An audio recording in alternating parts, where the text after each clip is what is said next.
நீ சொன்ன மாதிரி எனக்கும் மனசுக்கு ஆறுதலா இருக்காத்தா. சரி நீ காப்பி குடி. மாமா, என்ன சரி? என்னதா இருந்தாலும் கோவிலுக்கு போய் மூலவரை தரிசிச்சிருந்தா மனசு முழுக்க இன்னும் சந்தோஷமா இருந்திருக்கும் மாமா. நான் சொல்றேன்னு கோச்சுக்காதீங்க. இம்பிட்டு தூரம் பாத யாத்திரை போயிட்டு கோவிலுக்குள்ள போல மூலவரை தரிசனம் பண்ணலங்கிறது மனசுக்குள்ள ஏதோ ஒரு குறை இருக்க மாதிரி தான் எனக்கு தோணுது மாமா. என்னக்கா பேச நீ? அதான் கோயில் இருந்து வந்தவங்களே சொன்னாங்கல்ல, இன்னைக்கு கிரகணங்கிறதுக்காக மூலவருக்கு அபிஷேகம் கிடையாது, உற்சவருக்கு தான் எல்லாமே, இவரைத்தான் தரிசனம் பண்ணணும்னு அவர் சொன்னார்ல. நாம உண்மையோட பக்தியோட போனனாலதான் சாமியே நம்மளை தேடி வந்து தரிசனம் கொடுத்துச்சு. அதை நினைச்சு நாங்க சந்தோஷப்பட்டுக்கிட்டு இருக்கோம். நீ என்னக்கா குறை சொல்லிக்கிட்டே இருக்க? இங்க பாரு கருப்பு, மாமா ஊருக்கே அமைச்சரா இருக்காரு. அமைச்சரா இருக்கிறவரு மனசு நோக்காம இருக்கணும்ன்றதுக்காக 4 நல்ல வார்த்தை பேசினா நாளை பின்ன நமக்கு நல்லது செய்வாங்கன்ற எண்ணத்துல கூட அந்த ஊர்க்காரங்க அப்படி சொல்லிருக்கலாம்ல. வேண்டுதல் வச்சதே மூலவரை பார்க்கதானே. ரோட்ல சாமி கும்பிட்டது எப்படி கோயிலுக்கு போய் சாமி கும்பிட்டதாகும்? அடியே, அந்த ஊர் மக்கள் சொல்லிட்டாங்கல்ல, கோயிலுக்கு போயிருந்தாலும் உற்சவரத்தையும் கும்பிட்டு இருக்க முடியும்னு. நல்லபடியா சாமி கும்பிட்டதை நினைச்சு நாங்க எல்லாரும் சந்தோஷப்பட்டுக்கிட்டு இருக்கோம். அதுக்கு நீ ஒரு இக்கண்ணா வச்சு பேசிக்கிட்டு இருக்க. ஏன்டி இப்படி இருக்க? எப்ப பாரு ஏதாவது வந்து சொல்ல வேண்டியது. அத்த, இப்ப நான் என்னத்த சொல்லிட்டேன்? நம்ம எல்லாம் கோவிலுக்கு போய் சாமி கும்பிட்டு இருந்தா மனசுக்கு இன்னும் நிறைவா இருந்திருக்கும்னு சொன்னேன். இதுல என்ன தப்பு இருக்கு? நீங்க நடந்தெல்லாம் வர வேண்டாம், உங்க உடம்புக்கு ஏதாவது ஆயிட போகுதுன்னு நாங்க சொன்னோம்ல. அப்ப நாங்க சொன்னதை நீங்க கேட்டீங்களா? நாங்க சொன்னதை கேட்டிருந்தீங்கன்னா நாம எல்லாரும் கோவில் வரைக்கும் நடந்து போயிருப்போம்ல. இதே உற்சவரை கோவில வச்சு தரிசனம் பண்ணிருக்கலாம்ல. கோவில் எல்லைக்குள்ள போகாம வந்திருக்கோம். அத பத்தி யாரும் பேச மாட்டேங்கிறீங்க. இந்த பாரு ஈஸ்வரி, நாம அந்த ஊர் எல்லைக்குள்ள போனது கோயிலுக்குள்ள போனதுக்கு சமம்னு சொல்லி அங்க இருக்கிறவங்க எல்லாம் சொல்லிட்டாங்க. ஆ. அது மட்டும் இல்லாம சாமி நம்ம கிட்ட வந்ததுக்கு அப்புறம் அதுதானே சாமியோட எல்லை. அங்க நின்று சாமியும் கும்பிட்டாச்சு. நாம நேர்த்தி கடனை நல்லபடியா முடிஞ்சிருச்சு. அவ்வளவுதான். தேவையில்லாம இனிமேல் அதை பத்தி பேசாத. மாமா, நான் ம். என்ன சொல்ல வரேன்னா, பேச வேண்டாம்னு சொல்லிட்டு இருக்கலமா. முதல்ல நீ உள்ள போ. நான் எதை பேசினாலும் தப்பாதான் ஆயிடும் மாமா. நான் போறேன். என்னங்க, நீங்க கவலைப்படாதீங்க. ஈஸ்வரி எப்பவுமே இப்படிதாங்க. நாம ஏதாவது சந்தோஷமா பேசினா அதுல ஒரு இக்கனா கண்டுபிடிக்கிறதா அவளோட குணமே. என்னமோ போ. நீ சாப்பிடாத. சரியா? அடிக்காதீங்க, அந்த சென்ட் அடிக்காதீங்க. அதை தூக்கி போடுங்க முதல்ல. எனக்கு அது பிடிக்கல. ஏன் தமிழ், நீ தானே 2 மாசத்துக்கு முன்னாடி என் ஃப்ரெண்ட் ஒருத்தன் சிங்கப்பூர்ல இருந்து வாங்கிட்டு வந்த சென்ட்னு சொன்னப்ப இந்த வாசனை எனக்கு ரொம்ப பிடிச்சிருக்கு, இனிமே இதையே வாங்கி அடிங்கன்னு சொன்ன. அதனால அவன் வரும்போது ஸ்பெஷலா வாங்கிட்டு வர சொன்ன சென்ட் இப்ப அடிக்க வேணான்ற. அப்ப பிடிச்சது இப்ப பிடிக்கல. தூக்கி போடுங்க அத. தமிழ், அதே கம்பெனி அதே சென்ட் தான், 12,000 ரூபாய் சென்ட். இத போய் தூக்கி போட சொல்ற? ஏய், உனக்கு மூக்கு ஏதாவது அடைச்சிருக்கா என்ன? இந்த நல்ல மோந்து பாரு. எனக்கு அது பிடிக்கல. அந்த வாசனை எனக்கு பிடிக்கல. முதல்ல தூக்கி போட போறீங்களா இல்லையா? ஐயோ, என்னமோ பண்ணுது எனக்கு. சாக்கட வாசனை வருது. கொமட்டுது எனக்கு. எது கொமட்டிக்கிட்டு வருதா? போன மாசம் தான் இது ரொம்ப நல்லா இருக்கு, இதே வாங்கி போடுங்கன்னு சொன்னா, இன்னைக்கு என்ன இப்படி சொல்லிக்கிட்டு இருக்கா? தமிழ், இதை நான் மூடி வச்சிடுறேன். ஐயோ, அது இந்த ரூமுக்குள்ளே இருக்க கூடாது. தூக்கி குப்பையில போட போறீங்களா இல்லையா? ஏய், 12,000 ரூபாய் தமிழ் இது. அப்ப யாருக்காவது தர்மமா கொடுத்துருங்க.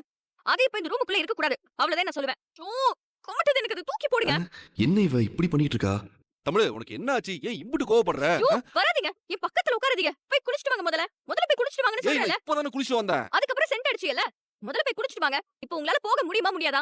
போக முடியாதுல. உங்களால முடியாதுல. அப்போ என் மேல இருக்கிற பாசம் அவ்வளவுதான் இல்ல. நான் இவ்வளவு தூரம் சொல்லிக்கிட்டு இருக்கேன். முடியாது முடியாதுன்னு உட்கார்ந்துகிட்டு இருக்கீங்க. சரி சரி சரி, இப்ப என்ன? நான் குளிக்கணும் அவ்வளவுதானே? இவரு குளிச்சுட்டு வரேன். என்ன இவ அம்பியா இருக்கா, திடீர்னு அண்ணியனா மாறிடுறா. இங்க பாரு தமிழ், குளிச்சிட்டேன், போதுமா? உங்களை ரொம்ப திட்டிட்டேனா? அதெல்லாம் ஒண்ணு தமிழ், சும்மா கோவப்பட்ட அப்படிதானே? இல்ல, எனக்கு தெரியுது. நான் உங்களை ரொம்ப திட்டிட்டேங்க. நான் உங்களை ரொம்ப கஷ்டப்படுத்துறேன். எனக்கு நல்லா தெரியுது. என்னடா இவ திடீர்னு கோவப்படுறா, திடீர்னு கத்துறா, திடீர்னு அழுவுறா, ஒண்ணுமே புரிய மாட்டேங்குதே. ஏய் தமிழ் தமிழ், ஏழு ஊரு இரு இரு இரு. என்னாச்சு? சத்தம் போட்டு அழாத. சத்தம் கேட்டு அப்புறம் கீழ இருந்து மேல யாராவது வந்துட போறாங்க. ஒரு மாசமா இருக்க புள்ளைகிட்ட எதுக்குடா சண்டை போடுறேன்னு சொல்லி என்னதான் திட்டுவாங்க. ஏய் அழாதிரி.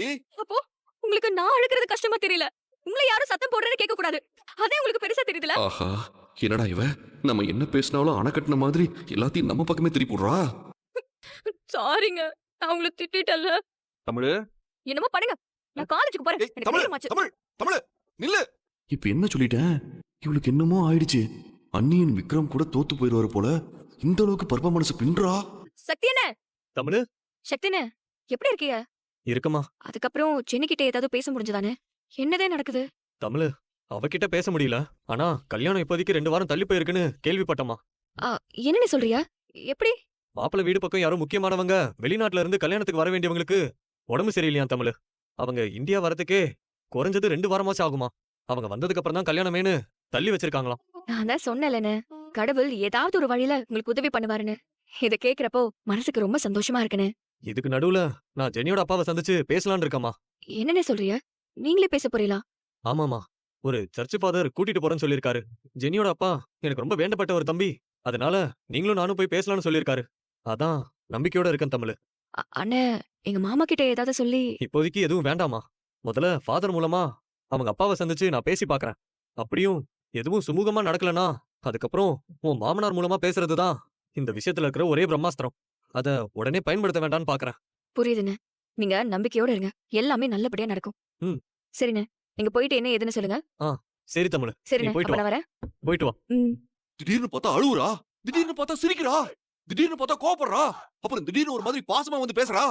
ஒரு படத்துல இந்த ஹீரோ பண்ணுவாரு, இந்த முடியல முன்னாடி போட்டுட்டு இந்த 5 கொலையும் நான் எதுவும் தப்பு பண்ணலீங்க, பண்ணதே நான் தான். ஐயோ பகவானே, யார் அடிச்சா? அம்பிதாடா அடிச்சேன் அப்படிலாம் சொல்லுவார்ல அந்த படத்துல. அப்படியா மாமா? அப்படின்னு சொல்ல முடியாது, ஆனா கொஞ்சம் அந்த மாதிரி தான் பண்றா. அப்படியா மாப்ள? இப்ப நீ நடிச்சு காமிச்சு சூப்பரா இருந்துச்சு மாப்ள. ஆ. உனக்குள்ளயும் ஒரு மகா நடிகை ஒளிஞ்சிருக்கா மாப்ள. தேங்க்ஸ் தேங்க்ஸ் தேங்க்ஸ் மாமா. ஏலே ஆ? அதெல்லாம் இருக்கட்டும், நீ விஷயத்துக்கு வா. நீ இப்ப என்ன சொல்ல வர? இல்ல பார்த்தா தமிழ் ஏன் இப்படி நடந்துக்கிறா, எதுக்காக இப்படி நடந்துக்கிறான்னு ஒண்ணுமே புரியல பார்த்தா. இந்த விஷயத்தை பத்தி உங்க எல்லார்கிட்டயும் பேசலாம் தான் வர சொன்னேன். ம். சரி, அவன் இந்த மாதிரி நடந்துக்கிறா மாமா, ஆ? போன வாரம் இத பத்தி தமிழே என்கிட்ட சொன்னா. என்னன்னு நான் ஒரு மாதிரி நடந்துக்கிறேன்னா? ஐயோ அது இல்ல மாமா. பின்ன? இல்ல மாமா, அதுக்கு இங்கிலீஷ்ல ஏதோ ஒரு வார்த்தை சொன்னா. இங்கிலீஷ் வார்த்தையா? என்னது அது? இருங்க ஒரு நிமிஷம் யோசிக்கிறேன். ஆ, அக்கா அது மூடா. ஐயோ அண்ணா இருங்கண்ணே. இல்ல இல்ல மூடுனியா அதான். மூட் ஸ்விங், மூட் ஸ்விங்னு சொன்னா மாமா. மூடு சிங்கா? அது எனக்கு தெரியல மாமா. அக்கா என்ன சொன்னானா, போன வாரம் எனக்கு இப்பெல்லாம் ரொம்ப மூட் ஸ்விங் ஆயிட்டே இருக்கு. காலையில எல்லார்கிட்டயுமே திடீர்னு கோவப்படுறேன், திடீர்னு சிரிச்சு பேசுறேன், இதை எப்படி கண்ட்ரோல் பண்றதுனே தெரியலன்னு சொன்னா. ப்ரொஃபசர் கிட்ட கேட்டப்போ அவங்கதான் இந்த மாதிரி கர்ப்பமா இருக்கிற நேரத்துல அடிக்கடி இப்படி மூட் ஸ்விங்ஸ் வருது சகஜம்தான் அப்படின்னு டாக்டர் சொன்னாங்கன்னு என்கிட்ட சொன்னா. எனக்கு தெரிஞ்சு நீங்க சொல்றதும் அதேதான் நினைக்கிறேன் மாமா. ஓ, அதான் மூடு சிங்கா. ம். நான் ஒண்ணு பண்றேன், உடனே ஒரு டாக்டரை பார்த்து இந்த விஷயம் என்ன ஏதுன்னு தெரிஞ்சுக்கிறேன். எனக்கு இருக்கு பையல. அப்பதா நான் ஒண்ணு கிறுக்கு பையன்லாம் இல்ல, உன் பேத்தி தான் கிறுக்குத்தனமா நடந்துக்கிறா. ஏலே, நான் ஒரு விஷயம் சொல்றேன், நல்லா யோசி. என்ன? போன வாரம் வெயில்ல போயிட்டு வந்ததுக்கு நீ என்ன சொன்ன? என்ன சொன்ன? வெயில்ல போயிட்டு வந்ததுக்கு எனக்கு தலைய வலிக்குது, தலை பட்டு பட்டுன்னு தெரிக்குது, உடம்பெல்லாம் வலிக்குதுன்னு என்னென்னமோ சொல்லி புலம்பிக்கிட்டு இருந்தல்ல. அந்த தலைவலிக்கிறதுக்கு என்ன சம்பந்தம்? சொல்றேன் கேளுடா. இம்புட்டு காணும் தலைவலிக்கு நீ அப்படியே வானத்துக்கும் பூமிக்கும் இந்த உலகமே அழிஞ்சிடுற மாதிரி தலைவலிக்குது, தைலம் கொடுங்க, டீ போட்டு கொடுங்க, அது இதுன்னு சொல்லி கலவரம் பண்ணிக்கிட்டு இருந்தல்ல. கொஞ்சம் யோசிச்சு பாரு. ஒரு உடம்புக்குள்ள, ஒரு உசுருக்குள்ள இன்னொரு உசுறு வளருது. தொப்புள் கொடி மூலமா ஒரு தாயி என்ன சாப்பிடுறாளோ அதன் மூலமா தனக்கான உணவையும் எடுத்துக்கிட்டு இம்புட்டு காண்டு வயித்துக்குள்ள, அதுவும் தண்ணி குடத்துக்குள்ள இன்னொரு உசுறு 10 மாசம் வளருது. அப்படி வளரும்போது பொம்பளைங்க உடம்புலயும் சரி மனசுலயும் சரி எம்புட்டு மாற்றங்கள் வரும். இத்தனோண்டு கரு உருவாகி கொஞ்சம் கொஞ்சமா மாச கணக்குல கை முளைச்சு, காலு முளைச்சு, கண்ணு முளைச்சு, மூக்கு முளைச்சு, காது முளைச்சு, அந்த குடத்துக்குள்ள இங்கிட்டு முட்டி அங்கிட்டு முட்டி அப்படி ஒரு வயித்துக்குள்ள வளரும்போது எம்புட்டு விஷயம் நடக்கும். ஒழுங்கா சாப்பிட விடாது, ஒழுங்கா தூங்க விடாது. நாம தூங்கலான்னு நினைக்கிறப்ப வயித்துக்குள்ள முட்டி முட்டி குழந்தை விளையாடுண்டா. இது மாதிரி 1000 விஷயம் நடக்கிறப்ப ஒரு பொம்பளைக்கு இந்த மாதிரி எல்லாம் வர்றது சகஜம் தாண்டா. இதெல்லாம் எல்லாருக்கும் நடக்கும், எனக்கும் நடந்திருக்கு. இந்தா இங்க நிக்கிறாளுகளே, இவளுகளுக்கும் நடக்கும். அதுக்கு தேன் சொல்றது, இந்த மாதிரி நேரத்துல உங்க பொண்டாட்டிய நல்லபடியா பாத்துக்கங்க, அவங்க மனசுக்கு பிடிச்ச மாதிரி நடந்துக்கங்க, அவங்க மனசுல இருக்கிற ஆசையெல்லாம் நிறைவேத்தி வைங்கன்னு. புரியுதா? அப்படி நீ அவளை நல்லபடியா பாத்துக்கிறது மூலமா அவன் மனசு சந்தோஷப்படும். அது மூலமா உன் குழந்தையும் சந்தோஷமா இருக்கும். குழந்தை சந்தோஷமா இருந்தா நல்ல ஆரோக்கியமா பிறக்கும். அப்படித்தான் விஷயம். புரியுதா? உன் பொண்டாட்டி நிமிஷத்துக்கு நிமிஷம் இந்த மாதிரி நடந்துக்கிறான்னா அவளுக்குள்ள 1000 மாற்றங்கள் போய்கிட்டு இருக்குன்னு அர்த்தம். அத அவ பண்ணல, அவ உடம்புல நடக்கிற எல்லா மாற்றமும் சேர்ந்து பண்ண வைக்குதுன்னு அர்த்தம். அப்ப சேது, நீ ஒண்ணு பண்ணு, முடிஞ்ச அளவுக்கு அவளை சந்தோஷமா பாத்துக்க. அவ மனசுல இருக்கிற ஆசையை நிறைவேற்றி வையி. அவ நிம்மதியாவும் சந்தோஷமாவும் இருப்பா. வச்சுக்கிட்டா போச்சு. தமிழ், ஏன் அழுதுகிட்டு இருக்க? என்னாச்சு தமிழ்? தமிழ், ஏய் ஏய், என்ன ஏன் அழற? இத பாரு, ஏய் என்னாச்சு? எனக்கு என்ன ஆச்சுன்னே தெரியலங்க. நான் ஏன் இப்படி நடந்துக்கிறேன்னே தெரியல. காலேஜ்ல இன்னைக்கு 2-3 பேர்கிட்ட நான் பயங்கரமா சண்டை போட்டு அவங்கள திட்டிட்டேன். இப்ப யோசிச்சு பார்த்தா அவங்க மேல தப்பே இல்ல. நான் தான் அவங்க கிட்ட தேவையில்லாம கோவப்பட்டேனோன்னு தோணுது. இந்த மாதிரி எல்லாம் நான் இருந்ததே இல்ல. நான் யாரையுமே திட்டினது இல்ல. நான் ஏன் இப்படி எல்லாம் நடந்துக்கிறேன்னு எனக்கு ரொம்ப கஷ்டமா இருக்கு மாமா. ஏய் தமிழ், இதெல்லாம் ஒரு விஷயமா? இதுக்கு போய் அழுதுகிட்டு இருக்க? நான் எவ்வளவு பெரிய விஷயத்த சொல்லிக்கிட்டு இருக்கேன். இத போய் சாதாரண விஷயம் நினைச்சு பேசிட்டு இருக்கீங்க. ஏய் தமிழ் தமிழ், இப்ப நான் என்ன சொல்லிட்டேன்னு ஏன் மேல கோவப்படுற? ஆமால, இப்பெல்லாம் நான் ரொம்ப கோவப்படுறேன்ல. ஏய் தமிழ், என்னடி ஆச்சு உனக்கு? எனக்கு தெரியலையே. என்ன பாரு பாரு, நான் இப்பதே ஒரு டாக்டர் போய் பார்த்துட்டு வரேன். டாக்டர் பாத்தீங்களா? எந்த டாக்டர் பாத்தீங்க? ஓ, நான் இப்படிலாம் நடந்துக்கிறேன்னு சொல்லி சைக்காட்ரிஸ்ட் டாக்டர் போய் பாத்துட்டு வரீங்களா? அம்மா தாயே, கொஞ்சம் பொறுமையா இரு. நீ நினைக்கிற மாதிரி இந்த சைக்காட்டிஸ்ட் டாக்டர்லாம் நான் போய் பார்க்கல. உனக்கு மாசம் மாசம் மருந்து எழுதி தராங்கல்ல, அந்த டாக்டர் தான் போய் பார்த்து பேசிட்டு வரேன். அவங்க என்னமோ சொன்னாங்களே, சிங்குன்னு சொன்னாங்களே. ஆ, மூடு சிங்கு. அது மூடு சிங் இல்ல, ஆ. மூடு ஸ்விங். ஆ, அதான். பொண்ணுங்க முழுகாம இருக்கிற நேரத்துல, அதுவும் டெலிவரி ஆக போற நேரத்துல இந்த மாதிரி மூடு ஸ்விங்கு ரொம்ப அதிகமா இருக்குமா. திடீர்னு கோவப்படுவாங்களாம், திடீர்னு சந்தோஷப்படுவாங்களாம், எதுக்குன்னே தெரியாம அழுவாங்களாம். இன்னைக்கு காலையில கூட உனக்கு பிடிச்ச சண்டை தான் நான் அடிச்சேன். ஆனா நீ என்ன சொன்ன? சோ, அந்த சென்ட் வாசனையை ஞாபகப்படுத்தாதியா? சரி சரி, ஞாபகப்படுத்தல. அந்த செண்டு பாட்டில கூட திரும்ப பிரண்டுகிட்டே கொடுத்துட்டேன். நல்லது. இந்த நேரத்துல உனக்கு பிடிச்ச வாசனை கூட பிடிக்காம போச்சு பாத்தியா? ஆமா மாமா, புடிச்ச பாட்டு கூட இப்பெல்லாம் எனக்கு பிடிக்காம போயிடுச்சு. அப்படியா? நான் வழக்கமா ஹெட்செட் போட்டு கேக்குற எந்த பாட்டையுமே நான் கேக்குறதே இல்ல. எந்த பாட்டு கேட்டாலும் எனக்கு கோவமா வருது. ஆ, இதுக்கு பேரு தான் அந்த மூடு சிங்கா.